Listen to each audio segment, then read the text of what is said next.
Following the tense atmosphere on the set of El Dorado, a heated moment erupted when James Caan confronted John Wayne, accusing him of cheating during a staged gunfight scene. This unexpected clash revealed underlying tensions between the actors, rooted in differing approaches to their craft and personal rivalries. The incident disrupted the filming schedule, forcing director Howard Hawks to intervene and mediate the conflict to maintain order. Despite the confrontation, both actors eventually resumed their roles, channeling the intensity of their real-life disagreement into the film's dramatic tension. The episode became a whispered legend among cast and crew, highlighting the complex dynamics behind the scenes of this classic Western. In the 1966 movie El Dorado, the character roles show notable changes from the earlier film Rio Bravo. Dean Martin, who played the drunken deputy in Rio Bravo, was replaced by Robert Mitchum, who took on the role of the drunken sheriff in El Dorado. This shift in casting brought a different dynamic to the story, as Mitchum's portrayal gave the character a new depth and presence. Additionally, the role of the wild old man, originally played by Walter Brennan in Rio Bravo, was assumed by Arthur Honeycutt in El Dorado. Honeycutt's interpretation of this character added a fresh element to the film, maintaining the spirit of the original while offering a unique performance. These casting decisions helped El Dorado stand apart, while still honoring the essence of the earlier movie. The changes in the key roles influenced the tone and interactions among the characters, making the film a distinct experience for viewers familiar with Rio Bravo. James Caan took on the role of the newcomer in El Dorado, a part that closely mirrors Ricky Nelson's character in the earlier film Rio Bravo.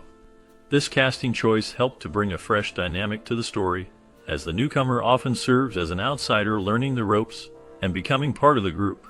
Meanwhile, Howard Hawks made notable changes to Robert Mitchum's character.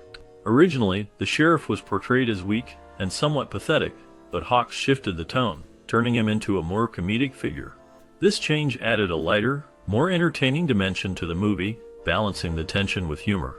Interestingly, a dramatic scene featuring James Caan throwing himself in front of horses was not initially filmed for El Dorado. It was actually shot during the production of Rio Bravo, but was cut from that film. Hawks decided to reuse this intense moment in El Dorado, giving it new life and making it a memorable part of the story. These adjustments and shared elements between the two films highlight how Hawks blended old and new ideas to create a distinctive Western experience. In the 1966 movie El Dorado, James Caan's character Mississippi recites the poem El Dorado by Edgar Allan Poe. This poem tells the story of a knight searching for the legendary city of gold, El Dorado, symbolizing an unattainable dream or goal. The poem's themes of pursuit and disillusionment add a poetic layer to the film's Western setting. Mississippi also prepares a unique and risky concoction to sober up the sheriff. His recipe includes cayenne pepper, mustard powder, ipecac, croton oil, and gunpowder. This mixture is far from safe. It could cause severe dehydration and serious illness due to its harsh ingredients. The inclusion of such a dangerous remedy highlights the rough and desperate nature of the characters lives in the Wild West. The poem and the recipe together enrich the film's atmosphere, blending literary depth with gritty realism in a memorable way. John Wayne, known for his strong conservative views, often found himself at odds with Ed Asner, who was more liberal. Their differences were clear on the set of El Dorado, where Wayne sometimes called Asner that New York actor, a nickname reflecting their political and cultural divide. This tension added a layer of real-life conflict to the film's production. Additionally, much of the movie's second half unfolds during night scenes. Director Howard Hawks used this darkness as a metaphor to show aging and the slow approach of the end, capturing a mood of fading strength and coming challenges. The night setting deepened the story's atmosphere, symbolizing how time and change affect the characters, much like the actors themselves face challenges beyond the screen. The original script for El Dorado was much darker in tone, presenting a grittier and more intense story. However, director Howard Hawks decided to make rewrites that preserved the key dramatic moments while softening the overall mood. This change helped the film maintain its tension and excitement without becoming too heavy or bleak. Hawks also brought a sense of humor to the production, especially regarding John Wayne's age at the time, which was 58. Instead of having Wayne's character engage in a romantic relationship with Charlene Hull's character, as he had done with Angie Dickinson in Rio Bravo, Hawks had him simply get to know her. This choice was a playful nod to Wayne's maturity, allowing the film to acknowledge his age without making it a distraction. The rewrites balance respect for the original story with a lighter, more approachable feel, making El Dorado a memorable Western that combined drama, humor, and character depth in a way that suited its cast and era. John Wayne's role in the 1966 film El Dorado marked a significant point in his career, as it was his 138th movie, and his second time portraying a character named Thornton. The film itself, despite its title, offers only a faint nod to the legendary City of Gold, with its connection limited to a weak reference to the town of El Dorado. This disconnect between the title and the story's content highlights that the movie does not delve into the mythical themes one might expect.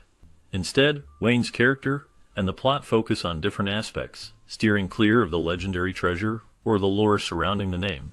This choice sets the film apart from other westerns that often capitalize on such myths, making it unique in its approach to storytelling within the genre. The emphasis remains on Wayne's portrayal, and the narrative crafted around his character rather than on any grand mythical backdrop, offering viewers a Western experience grounded more in character and plot than in legend. Mississippi quotes the theme song in a way that seems mostly disconnected from the story itself. This choice appears to be a deliberate effort to set the film apart from Rio Bravo, despite their many similarities. The song's inclusion serves more as a stylistic marker than a meaningful narrative element. Meanwhile, James Caan's portrayal of a Chinese character involves an impersonation that has sparked controversy. Due to changing standards and sensitivities in television programming, many broadcasts have edited out these scenes. This editing alters the original performance and affects how viewers experience the film on TV. The removal highlights how television censorship can reshape a movie's content over time, sometimes erasing parts of an actor's work that were once accepted. These elements reveal how El Dorado's presentation varies between its original theatrical release and later television versions, reflecting broader cultural shifts in what is considered appropriate for audiences. During the making of the 1966 film El Dorado, there were many rumors about the health and attitudes of the key people involved. Some people worried about John Wayne's health, as he was not as young as he once was, and had faced health challenges before. At the same time, Robert Mitchum's attitude on set was a topic of discussion. Some thought he was difficult to work with, which caused tension during filming. Additionally, Howard Hawks' age came up as a point of concern since he was older than many directors working at the time, leading some to question whether he could keep up with the demands of directing a major Western. Despite these concerns, and the challenges they suggested, the movie went on to do very well. El Dorado earned $12 million at the box office, which was a strong showing for a Western film in that era. The money it made reflected that audiences enjoyed the movie, and that it had commercial success. Critics also mostly gave positive reviews, appreciating the story, performances, and direction. This showed that, even though there were doubts about the health and attitudes of the main actors and the director's age, the film managed to overcome those issues and become a hit. The combination of star power, skilled direction, and a compelling Western tale helped El Dorado find its place as a memorable film from the 1960s. The filming of El Dorado stretched over 84 days, which was notably 24 days longer than originally planned. The majority of the movie was filmed at Old Tucson Studios in Arizona, a location known for its authentic Western settings. Some scenes were also shot in Utah, adding to the film's rugged and natural backdrop. Interestingly, footage from El Dorado found a second life years later when it was used in the opening montage of John Wayne's final film, The Shootist. This footage helped to visually tell the backstory of Wayne's character in that movie, linking the two films through shared imagery. The extended shooting schedule and specific choice of locations contributed to the film's authentic Western feel and enduring legacy in the genre. In the opening scene of El Dorado, John Wayne can be seen wearing a distinctive belt buckle marked with a Red River D, a meaningful gift from director Howard Hawks. This belt buckle not only added to Wayne's iconic look, but also connected him to his earlier work with Hawks, creating a subtle link between his films. During the making of El Dorado, there was a memorable moment off-camera involving a chess game between John Wayne and James Caan. The game became heated when Caan accused Wayne of cheating, which sparked a real argument on set. The tension escalated until Robert Mitchum stepped in to calm the situation, helping to ease the conflict between the two actors. This incident reveals a glimpse of the behind-the-scenes dynamics among the cast during filming, showing that even legendary stars sometimes had their disagreements. The belt buckle and the chess game story together highlight both the personal touches and the human moments that shaped the production of El Dorado. In the 1966 movie El Dorado, Arthur Honeycutt's character plays a tune on the harmonica that closely resembles the famous song Love Me Tender. This melody, in turn, is based on an old Civil War song called Ara Lee. The choice of this tune adds a layer of depth and nostalgia to the film, connecting the story to a piece of American musical history. Howard Hawks, the director, once told Robert Mitchum that the plot itself was not as important as creating great characters. This approach shaped the film's focus, making the characters and their interactions the heart of the story, rather than the specific events that unfold.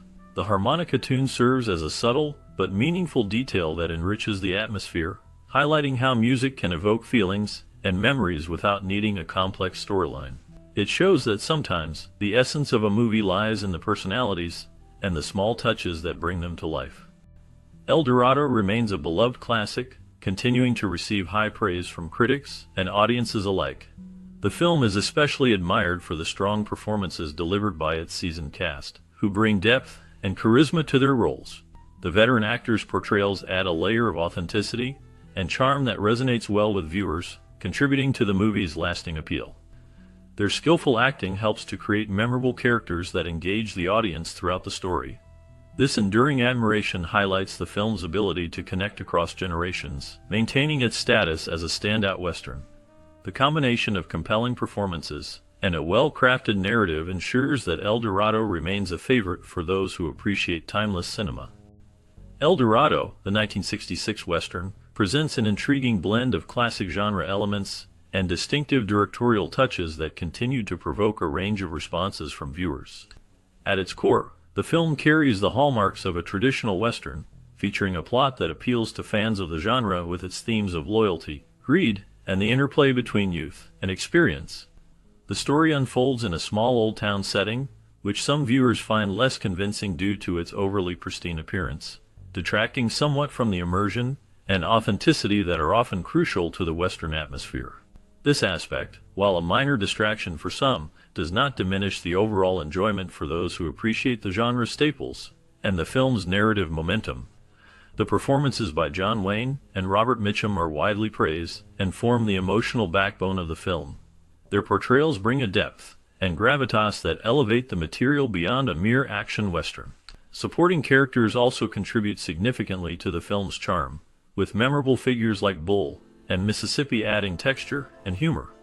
The humor itself is a notable element, providing levity that balances the film's more profound themes, and is often highlighted as a strength that enriches the viewing experience.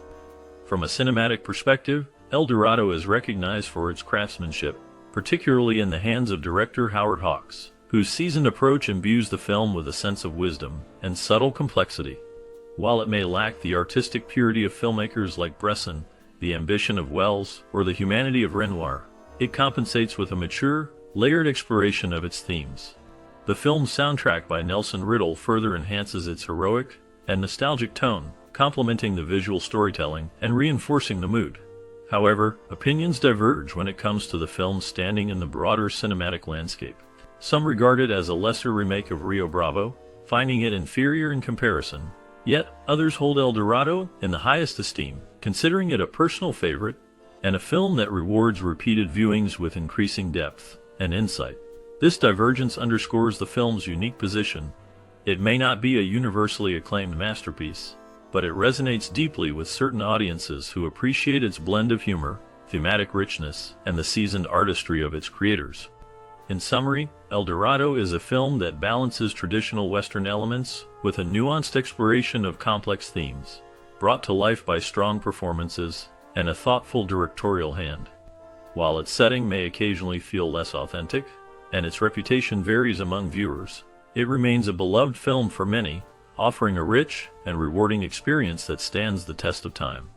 As the dust settles on the rugged trails and gunfights of El Dorado, the story doesn't end here. Behind the scenes, the lives of the cast took paths as unexpected and dramatic as the film itself. In this bonus segment, we'll uncover the surprising journeys of these actors after the cameras stopped rolling. Some found new heights in Hollywood, while others stepped away from the spotlight entirely, their stories often as compelling as the characters they played. Prepare to dive into a world of triumphs, challenges, and secrets that add a whole new layer to the legacy of El Dorado. Stay with us as we reveal what really happened to the faces behind the legend. Dean Smith's portrayal of Charlie Hagan in the 1966 film El Dorado cast him as a shadowy figure within the McLeod gang, a role marked by a quiet menace and unpredictable violence. Unlike the more flamboyant characters, Smith's Charlie was a cold, calculating presence, embodying the darker undercurrents of the outlaw world. This part, though not the lead, became a defining moment that showcased Smith's ability to convey complexity through subtle expressions and controlled intensity. After El Dorado, Smith's career veered away from the spotlight. He struggled with typecasting, often landing roles that echoed the brooding, dangerous men he played in westerns. Personal hardships shadowed his professional life. Reports surfaced in the late 1970s about his battles with alcohol, which strained relationships and led to several public incidents, including a widely reported altercation at a Los Angeles bar in 1978. His reputation became a mix of talent and turmoil, with rumors of a secretive, troubled private life fueling speculation. Despite these challenges, Smith remained connected to the film community, occasionally mentoring young actors and quietly contributing to independent projects. The last confirmed sighting of Dean Smith was in the early 1990s at a film festival in Santa Fe, where he appeared withdrawn and frail. Since then, no public records or verified reports have emerged, leaving his later years cloaked in mystery. His story lingers as a testament to the fragile line between artistic brilliance and personal demons. Jim Davis played the role of Jim Purvis, Jason's foreman, in the 1966 film El Dorado. His character represented a rugged yet loyal figure, deeply intertwined with the film's themes of loyalty and sacrifice. Davis's strong, authoritative presence made Purvis a memorable part of the story's fabric, highlighting the complexities of his relationships with the main characters. After El Dorado, Jim Davis continued to build a career primarily in television. He became widely known for his role as Jock Ewing in the famed series Dallas. Yet, Davis faced personal hardships that shadowed his public persona. He battled substance abuse issues, which he later acknowledged, citing them as a significant struggle in his life. Despite these challenges, he managed to maintain a steady career until his passing. In his later years, Davis was diagnosed with a terminal illness, which he dealt with privately. His death in 1981 marked the end of a life filled with both triumphs and trials. The last known information indicates that his legacy remains strong, particularly through the ongoing popularity of Dallas and his unforgettable performances. Chuck Roberson's role as Jason's gunman in the 1966 film El Dorado was a brief but memorable moment in a career defined by rugged supporting parts, often as a tough, silent enforcer.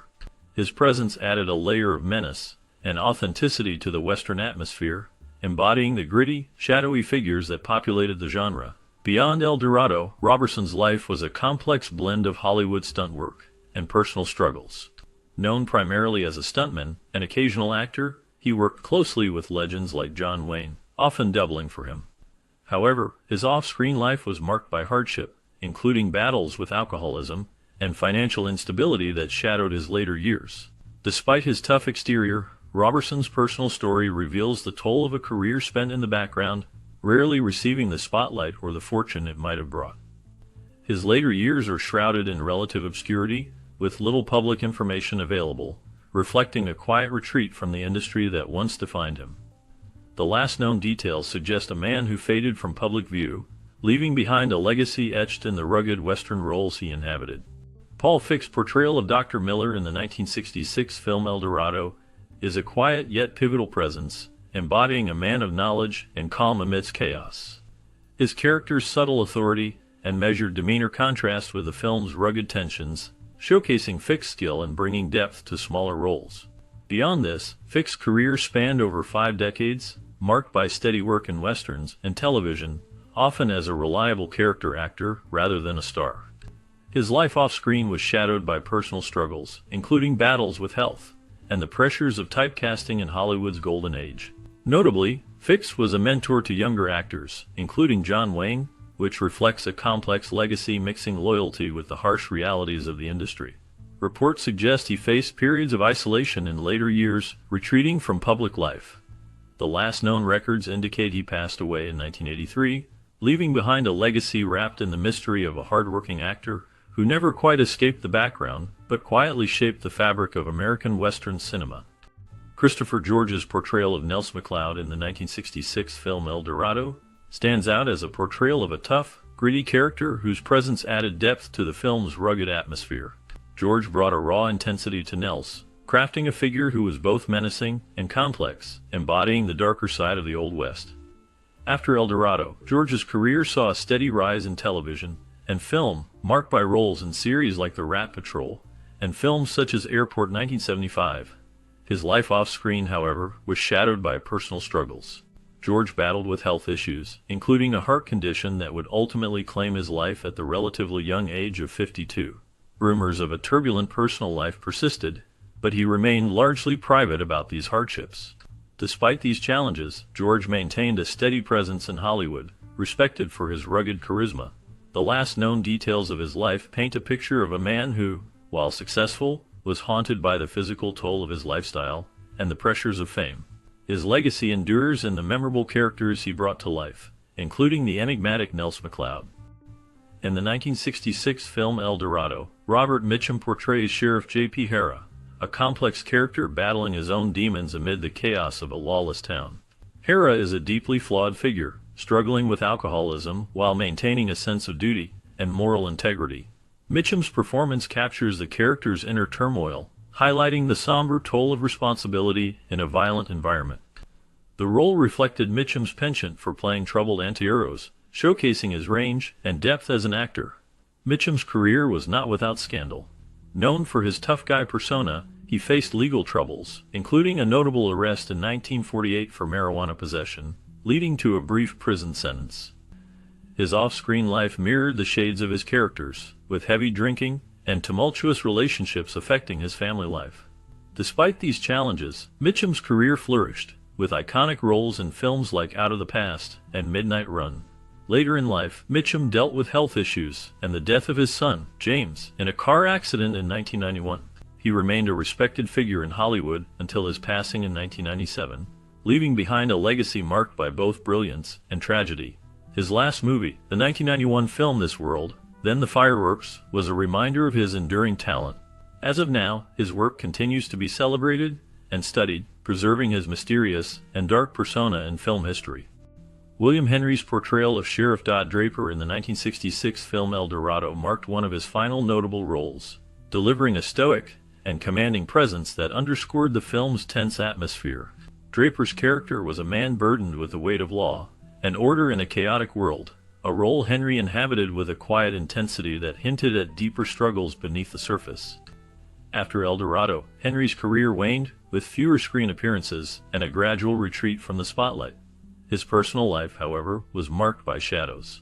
Rumors of strained relationships and battles with addiction surfaced, painting a picture of a man grappling with inner demons away from the camera.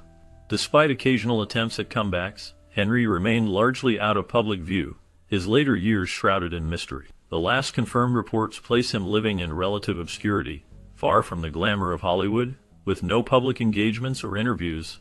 His story remains a quiet echo of a once promising career, touched by hardship and silence. Johnny Crawford's portrayal of Luke MacDonald in the 1966 film El Dorado was a rare glimpse of his talent in a mature, gritty Western setting. As Luke, he brought a quiet intensity, a young man caught between loyalty and survival, adding depth to the film's rugged landscape. This role stood out amid his earlier fame as a child actor on The Rifleman, marking a transition toward more adult characters. After El Dorado, Crawford's career took a turbulent path. He struggled to escape the shadow of his early stardom, facing typecasting and limited opportunities. His personal life was marked by hardship. He battled addiction issues that threatened to derail his career. Despite these challenges, he maintained a commitment to music, becoming a skilled drummer and performing with various bands, a passion that offered him solace and a new creative outlet. In the 1980s and 1990s, Crawford made sporadic appearances in television and film but never regained his earlier prominence. He faced financial difficulties and periods of obscurity, often retreating from the public eye. His story is one of a child star grappling with the harsh realities of fame and personal demons, a narrative shadowed by loss and resilience. The last known updates indicate that Johnny Crawford has lived a relatively quiet life away from Hollywood's spotlight. occasionally engaging with fans and participating in retrospectives about his early work. His legacy remains a mix of early promise, artistic struggle, and the haunting costs of early fame. Edward Asner's portrayal of Bart Jason in the 1966 film El Dorado stands out as a dark, enigmatic figure whose presence adds a subtle but critical tension to the narrative. Unlike his later, more affable roles, Asner's Bart Jason was marked by a brooding intensity and a complex moral ambiguity. This role, though not the centerpiece of his career, showcased his ability to embody layered characters that defy simple categorization. After El Dorado, Asner's career soared, most notably with his iconic role as Lou Grant on The Mary Tyler Moore Show and its spin-off, where he won multiple Emmy Awards. Yet his life was not without turmoil. Asner faced blacklisting during the McCarthy era due to his outspoken political views, a shadow that haunted his career early on. He was also deeply involved in activism, often clashing with Hollywood's establishment. Personal hardships included a difficult divorce and battles with health issues later in life, including heart surgery. Despite these struggles, Asner remained a respected figure in acting and activism until his death, which was reported in 2021. His legacy is one of resilience, marked by a willingness to confront both personal and political challenges head-on. James Caan's portrayal of Mississippi in the 1966 film El Dorado stands out as a complex figure marked by loyalty and grit. His character, a skilled gunslinger with a haunted past, carried a quiet intensity that added depth to the film's rugged landscape. After El Dorado, Caan's career soared with roles that showcased his range, including iconic performances in The Godfather and Misery. Yet beneath the fame, his life was shadowed by personal struggles. He battled substance abuse and endured a painful divorce that made headlines. Caan's relationship with his children was strained, and he spoke openly about the loneliness fame brought. Despite these hardships, he remained a respected figure in Hollywood, known for his dedication to craft and resilience. In later years, health issues emerged, including a battle with cancer, which he faced with characteristic toughness. The last public updates noted his retreat from acting to focus on recovery and family. His story is one of talent intertwined with turmoil, a man whose life off-screen was as compelling as his roles. R.G. Armstrong's portrayal of Kevin McDonald in the 1966 film El Dorado was marked by a quiet intensity that brought depth to a character often overshadowed by leads. Armstrong's McDonald was not just a side figure, but a man hardened by life's relentless trials, his presence underscored by a brooding seriousness that hinted at a complex past. After El Dorado, Armstrong's career expanded into a rich tapestry of roles, often cast as rugged, morally ambiguous characters, reflecting his ability to channel inner darkness. His life off-screen, however, was not without shadows. Armstrong faced personal hardships, including bouts with depression and the struggle to maintain steady work in Hollywood's fluctuating landscape. He remained a private man, rarely courting the spotlight, which only added to his enigmatic aura. Despite occasional rumors of clashes on set and rumored tensions with industry figures, Armstrong stayed largely out of scandal, his reputation built on professionalism and a fierce dedication to craft. In his later years, he retreated from acting, living quietly away from public view. The last known details suggest he found solace in rural life, far from Hollywood's glare, leaving a legacy wrapped in mystery and respect. Michelle Carey's portrayal of Josephine in the 1966 film El Dorado stands out as a quiet yet compelling force amid the rugged Western backdrop. Josephine is not a typical damsel. She carries a subtle strength, marked by resilience and a hint of mystery, which Carey imbues with a cool, understated presence. This role showcased her ability to bring depth to characters who might otherwise be overshadowed by the male leads, offering a glimpse of complexity beneath the surface. After El Dorado, Michelle Carey's career experienced a gradual fade from the spotlight. While she appeared in several films and TV shows through the late 1960s and 1970s, she never quite reached the heights some expected after her early success. Her life off-screen was marked by a series of personal challenges. Carey faced struggles with health issues and the pressures of Hollywood's changing landscape, which often sidelined actresses of her type. Rumors circulated about difficult relationships and a retreat from public life, adding layers to her enigmatic persona. Despite these hardships, Carey maintained a low profile, avoiding the tabloid frenzy that ensnared many of her contemporaries. The last known public information places her quietly living away from the industry's glare, with few confirmed updates on her current status. This silence only deepens the mystery surrounding her later years, leaving fans and historians to wonder about the true story behind the actress who once captured attention as Josephine. Charlene Holt's portrayal of Maudie in the 1966 film El Dorado was brief, but memorable, offering a glimpse of strength and subtle defiance in a male-dominated Western landscape. Maudie's character, though not central to the plot, carried an air of mystery and resilience that Holt conveyed with a quiet intensity. After El Dorado, Holt's career did not reach the heights one might expect. She worked steadily in film and television through the 1960s and 1970s but never broke into major stardom. Her life off-screen was marked by a series of personal challenges. Rumors of tumultuous relationships and struggles with the pressures of Hollywood surfaced occasionally, though she kept a low profile, avoiding the tabloid spotlight. In the late 1970s, Holt largely disappeared from the public eye, leading to speculation about her whereabouts and well-being. Some reports suggested she retreated to a private life away from the industry, while others hinted at health issues that may have contributed to her withdrawal. The last known information places her living quietly, far from the cameras, leaving her later years shrouded in mystery. Her story remains one of a talented actress eclipsed by circumstance and time, a shadow in the bright glare of Hollywood's past.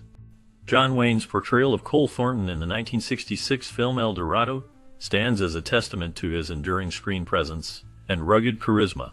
Thornton is a hardened gunfighter, a man caught between loyalty and survival, embodying the complex morality often found in Wayne's characters.